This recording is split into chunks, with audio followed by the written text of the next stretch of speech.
Bonsoir, bienvenue dans un autre numéro de votre émission préférée de technologie, Hightech 221.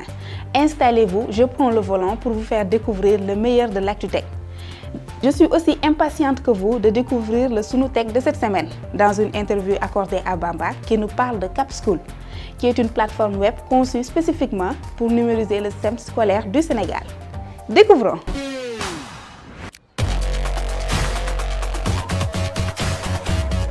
Capschool, quand on est arrivé au Canada pour nos études, on a vu que c'était très efficace, très performant. Puis on s'est dit pourquoi pas, quand on aura les compétences et les compétences requises, pourquoi pas le réaliser pour notre pays. Au fond, ça est parti de là, c'était en 2016. On a commencé à faire la conception pendant une année. Après, on a travaillé dans le marché du travail. On a commencé à avoir de l'expérience sur comment fonctionne, sur tout ce qui est affaires, gestion, affaires des logiciels et sécurité et tout. Ce qui fait qu'avec mon ami, on était très complémentaires. Lui, il était là pour gérer la partie sécurité, affaires, moi, tout ce qui est du développement et tout. L'idée est venue de là. Ensuite, on l'a créé presque une année et quelques mois. Capschool, en fait, ça regroupe des plateformes. C'est une plateforme web qui regroupe 5 portails dans laquelle on a mis tous les outils nécessaires pour au milieu de l'éducation, que ce soit l'étudiant, le professeur, l'administrateur scolaire ou même des services connexes comme des gouvernementaux comme IA, inscription d'académie, les offices du bac, comme les services des ministères de l'éducation pourront même poster eux-mêmes leurs sondages, puis pour les élèves pourront voter là-dessus. Au fond, c'est un ensemble de plateformes, de systèmes qui est regroupé en un seul système. Ouais, Capschool, au fond, c'est un outil pour numériser le système éducatif sénégalais. D'ailleurs, on l'a fait spécifiquement pour régler nos réalités d'éducation. C'est-à-dire, c'est un système qui a été conçu spécifiquement pour nos réalités au Sénégal. D'ailleurs, ce n'est pas copié, mais c'est quand même inspiré parce que l'idée était déjà présente dans les pays occidentaux. D'ailleurs, on l'a consommé nous-mêmes comme étudiants au Canada. Mais ce qui était intéressant, c'est de voir quelque chose qui marche et puis nous dire, on est sénégalais, on vient d'un pays qui n'est pas aussi émergent que le Canada, mais on va faire notre part. On a vu ça, ça marche ici, on va essayer de le faire mieux qu'ici même pour le montrer qu'on est sénégalais, mais la compétence, tout ça, on l'a. Le concept de Capschool, déjà, ça part des problèmes, des besoins. Ce qu'on a fait, c'est qu'on a regroupé des catégories, c'est-à-dire chaque acteur, comme les professeurs, on travaille avec 10 professeurs, ils nous ont listé tous leurs problèmes qu'ils avaient. Puis on a réglé chacun de leurs problèmes, c'est-à-dire tout ce que le professeur devait faire manuellement, c'est-à-dire venir en classe, écrire ses leçons, donner des polycopes, des imprimeries, tout, mettre ses notes là-dessus. Il peut même créer des quiz dans le système, c'est-à-dire écrire son propre leçon, ensuite il va écrire, mettre des points clés, demander des questions-réponses en mettant des bonnes et des fautes, l'étudiant va tester là-dessus. Au fond, c'est comme ça, c'est un exemple qu'on a fait avec le projet, mais on travaille avec des gestionnaires d'écoles, d'établissements qui sont ici au Sénégal parce qu'on voulait spécifiquement faire un produit qui allait spécifiquement régler les réalités sénégalaises. Et pour les étudiants, déjà Capschool, c'est lui qui génère les notes de la partie de l'administrateur, c'est-à-dire ils ne vont plus rien faire du tout, c'est-à-dire ils vont juste respecter la logique du système et ils vont faire tout à leur place. Les horaires, les emplois du temps, les écoles avaient des problèmes à les faire, c'était tout un problème. Maintenant, Capschool, il suffit que tu leur passes, il te dit spécifiquement ce qu'il a besoin, puis il te génère tout. Ensuite, c'est quand même semi-assisté, tu pourras modifier toi-même ce que tu veux faire. Mais les étudiants, c'est ça, ils ont toutes les fonctionnalités qu'ils ont besoin dans leur application. Ils vont lire leurs leçons, regarder leurs vidéos, faire des petits quiz. Il y a même un réseau intégré comme un Facebook qui est intégré là-dessus. C'est-à-dire, si je fais études terminale S ou bien licence 1 en mathématiques, je pourrais partager tous mes connaissances avec tout le réseau du Sénégal. Au fond, il suffit juste que ton établissement intègre Capschool dans son système, puis toi, tu vas te connecter dans le réseau, puis tu pourras partager tout ce que tu veux, des commentaires. C'est comme au fond Facebook qu'on a intégré là-dessus. Pour accéder à Capschool, je dirais c'est assez simple. Là, on a commencé à former des confrères sénégalais pour qu'ils puissent gérer le système. C'est très simple. Il faudrait juste que ton établissement nous contacte, puis on va l'intégrer en une semaine. Puis il va donner lui les accès aux professeurs, aux étudiants qui sont dans les écoles. Maintenant, ça, c'est la partie qui est dans les écoles de formation privée et tout. Maintenant, si on devait travailler avec ces institutions publiques, ça allait être très simple. Ça va être le même principe, mais au fond, ils pourront gérer tout ce qui envoie des documents, tout, parce qu'il y a un portail pour tout ce qui est administrateur général, c'est-à-dire comme l'IA, ils pourront définir, OK, chaque fin d'année, tous les établissements nous envoient tel document, ça va se faire dans le système, ça va être très facile. Et en même temps, c'est sécurisé parce qu'on va le mettre au travail avec Microsoft, hébergement. Oui, c'est www.capschool.com. ou bien capscore.com, il y a deux liens. Au fond, le projet-ci devait sortir dans 3 mois pour faire sortir l'application mobile et les plateformes portails web. Mais avec le cas de la Covid, on s'est dit, tous les portails web sont finis, pourquoi on va attendre l'application mobile? On va juste le déployer. La valeur ajoutée de Capschool, c'est on a déjà vu ce qui était dans le marché présentement, c'est-à-dire les fonctionnalités communes qu'ils avaient, comme regarder des cours, envoyer des travaux, tout ce qui était présent, on l'a déjà intégré. Et plus que ça, tout ce qui est gestion d'horaire, messagerie Gmail est intégré là-dessus, c'est comme une messagerie intégrale à Capschool.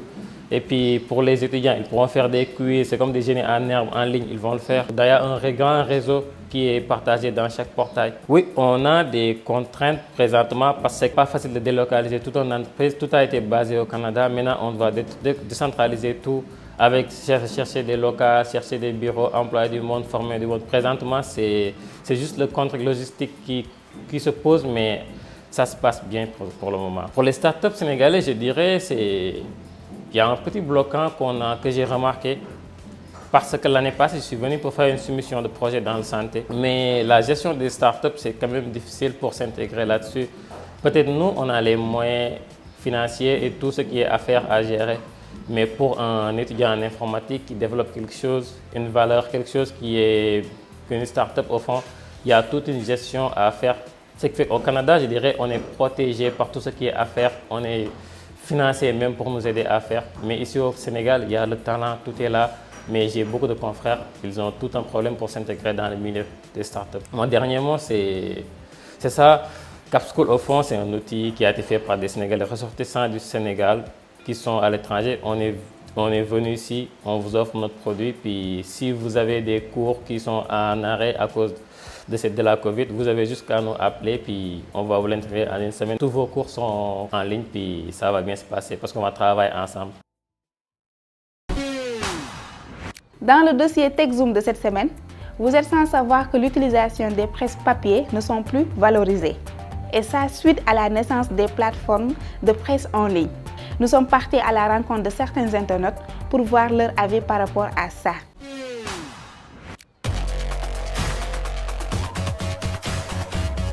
Les décennies 1990 et 2000 ont vu la construction progressive d'un, voire plusieurs nouveaux médias reposant sur des technologies numériques.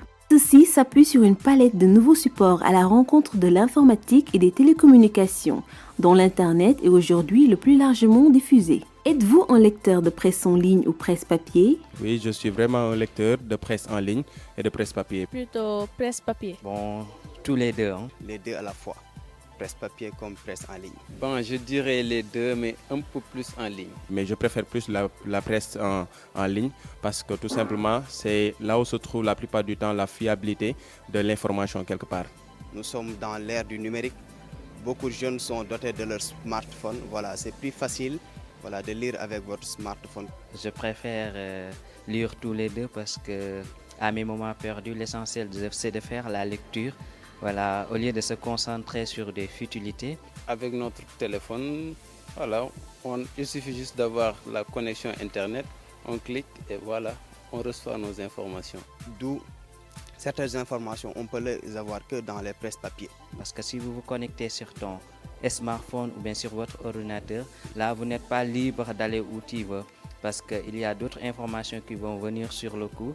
Quand j'ai besoin d'une information qui est beaucoup plus pertinente et qui m'intéresse vraiment, je ne vais pas je vais pas la trouver dans les presses écrites, mais plutôt dans la presse en ligne, parce que c'est là où on traite beaucoup plus des sujets qui concernent la jeunesse, qui concernent également le développement dans notre localité. Parce que si c'est la presse écrite, vous êtes seulement limité à l'observateur ou d'autres.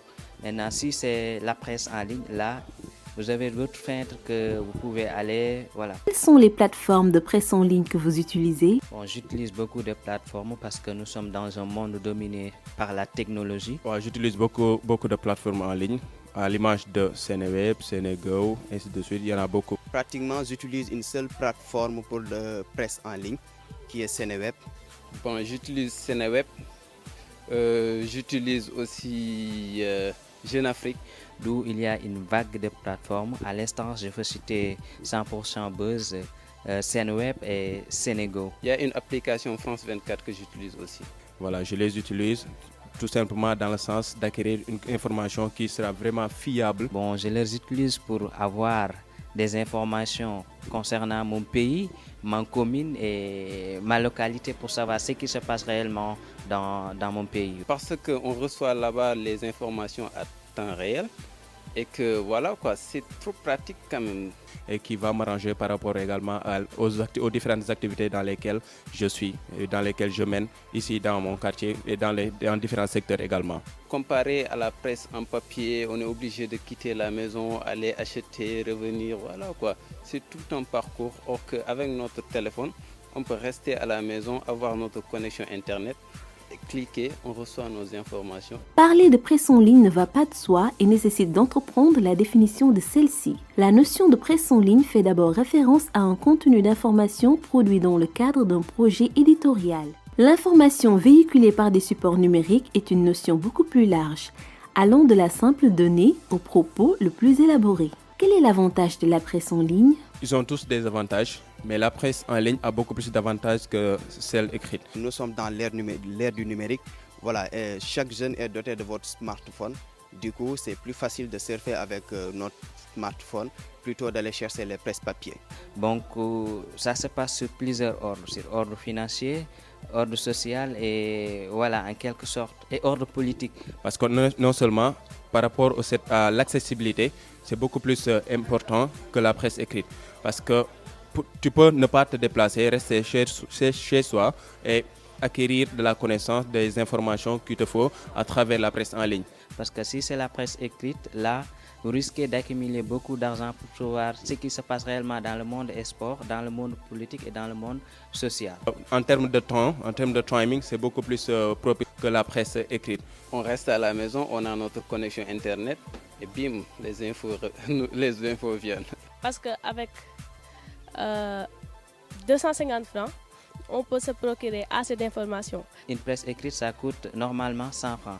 Et alors, avec 250 francs, on peut avoir 75 mots si c'est Orange. Et avec ces 75 mots-là, on peut aller sur l'Internet et faire beaucoup de recherches. La presse en ligne, tu peux rester chez toi, acquérir ce dont tu auras besoin par rapport à ton activité, par rapport également aux différentes réalités sociétales qui se trouvent dans notre pays. La presse en ligne a-t-elle des inconvénients? Effectivement, ça a des inconvénients, comme on le note chaque jour. Parfois, il peut y avoir des fake news, voilà, allant dans le sens au fait de détourner la société de la réalité existentielle. Évidemment, puisque l'Internet, ce n'est pas tout ce qui est dans l'Internet qui est net. Oui, évidemment, parce qu'on ne peut pas parler de la technologie sans pour autant parler des inconvénients. Il y a des journalistes qui veulent vendre en fait, leur œuvre tout en essayant de faire un canular, c'est-à-dire de raconter une histoire qui n'existe pas en réalité. Nous sommes dans un monde où aujourd'hui l'Internet est toute une communauté. Il suffit qu'une fausse information circule pour que tout le monde soit déjà au courant et rectifier le tir sera quand même un peu difficile. On se dit que voilà, nous sommes dans un monde très dominé par la technologie, donc on peut manipuler nos téléphones, on va essayer de créer notre site web sans pour autant avoir des sources ou bien le soubassement qu'il faut voilà, dans l'information en quelque sorte. Toi qui es addictif, par exemple, qui est addictif de la lecture ou bien qui est addict de la presse en ligne, tu peux te retrouver dans cette information-là tout en pensant que c'est vraiment fiable, c'est une bonne information, alors que tel peut ne pas être le cas. Ils peuvent donner de fausses informations, contrairement au réseau. En tout cas, je pense qu'ils donnent des informations plus fiables qu'au réseau en ligne. C'est la raison pour laquelle c'est un peu difficile quelque part de croire au fait, à certaines presses parce que ce qu'elle révèle en réalité peut ne pas être la bonne information. Donc c'est la raison pour laquelle il faut toujours scinder au fait ce qui existe en réalité et ce qui est un fake news.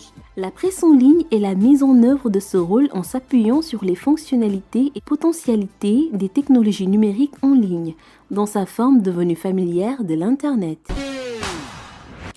jot xaalis bu jógee France tey la gën a yombati ak Orange Money waaw yéen ñi nekk France mën ngeen toog fi ngeen toog yónnee xaalis seeni mbokk yi nekk fi ci Sénégal ak seen compte Orange Money lu yomb yéen ñi nekk Sénégal nag di ngeen jot xaalis bi ci saasi ci seen kalpe Orange Money te doo leen bouger mètre su leen neexee ngeen bàyyi ko ci seen kalpe Orange Money ngir faj bépp soxla mbaa ngeen retiré ko ci point de vente Orange Money bi leen gën a jege te doo leen fay benn frais lii neexul rek lu gaaw te wóor ngir jot ci seen xaalis ci dièse 144 dièse yeneen i leeral ci orange.sn/orange-monnaie nañu àndandoo boole xol yi. Orange. Vous êtes victime de fuite de données sur Google Chrome ou vos mots de passe sont tout le temps compromis? Alors aujourd'hui dans Tech Tips, le professeur Aris Kassé nous en dira plus.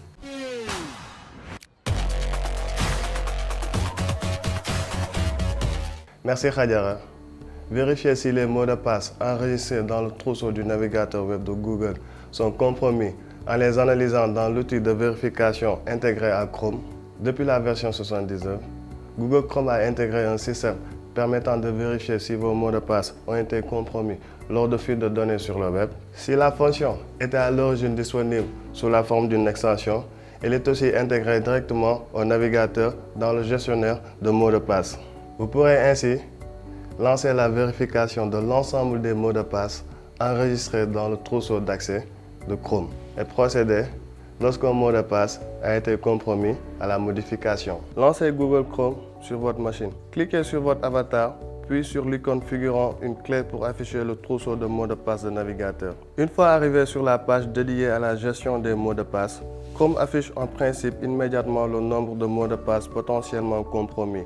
Entrez dans le menu « Vérifier les mots de passe ». Cliquez ensuite sur le bouton « Revérifier » pour relancer une analyse et vous assurer que les résultats obtenus soient bien à jour.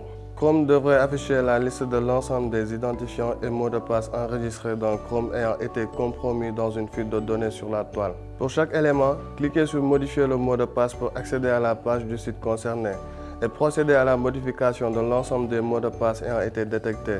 Pour plus de sécurité, préférez les mots de passe complexes et suggérés par Chrome. Pour ce faire, dans le champ Nouveau mot de passe, cliquez sur Utiliser le mot de passe suggéré pour valider le mot de passe généré aléatoirement par Chrome. Si la gestion de mot de passe n'apparaît pas, faites un clic droit et choisissez de suggérer un mot de passe. N'oubliez pas ensuite d'enregistrer le mot de passe modifié par Chrome pour pouvoir vous connecter facilement la prochaine fois. C'était tout pour le tips de ce numéro. On se donne rendez-vous prochainement. Je veux et vous voulez rester chez vous pour obtenir une impression professionnelle et sans faille? La solution est là.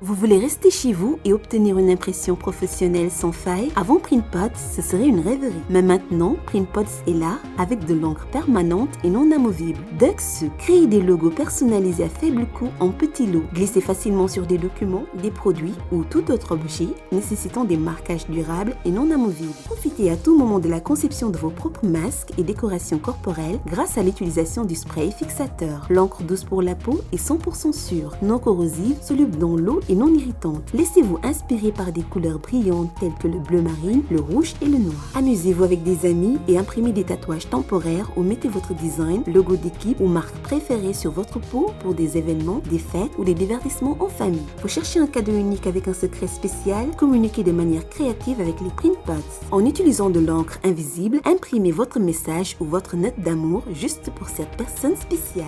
Gardez le secret jusqu'à ce qu'il soit vu avec une lumière UV pour une surprise et un grand plaisir. Débloquez plus de plaisir et de possibilités avec les PrintPods.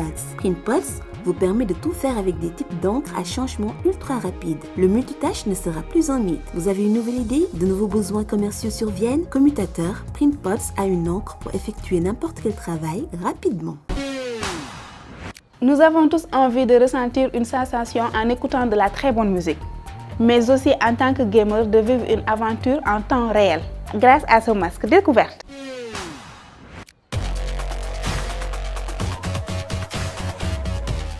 Une expérience haptique puissante, haute fidélité et en déplacement, le Strap Edge est conçu pour vous accompagner afin que vous puissiez ressentir l'intensité du son où que vous soyez. Portez-le autour de vos hanches, sur votre poitrine ou en bandoulière. Améliorez vos entraînements, dynamisez votre marche pour vous rendre au travail et stimuler votre gameplay. Plongez-vous dans la journée, tous les jours, en tant que joueur, nous recherchons toujours de nouvelles façons de nous immerger dans l'action. Imaginez pouvoir ressentir des jeux dans tout votre corps avec Woodger Strap. Les jeux ne seront plus jamais les mêmes car chaque tour de feu, d'explosion ou de collision prend vie. La grande musique touche notre âme.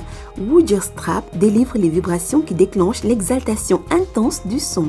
Une fois que vous y êtes allé, vous ne voudrez plus jamais y retourner. Qu'il s'agisse de battre le trottoir, de pomper du fer ou de tourner, la dimension physique ajoutée à vos pistes d'exercice augmentera votre adrénaline et vous conduira à de meilleures performances.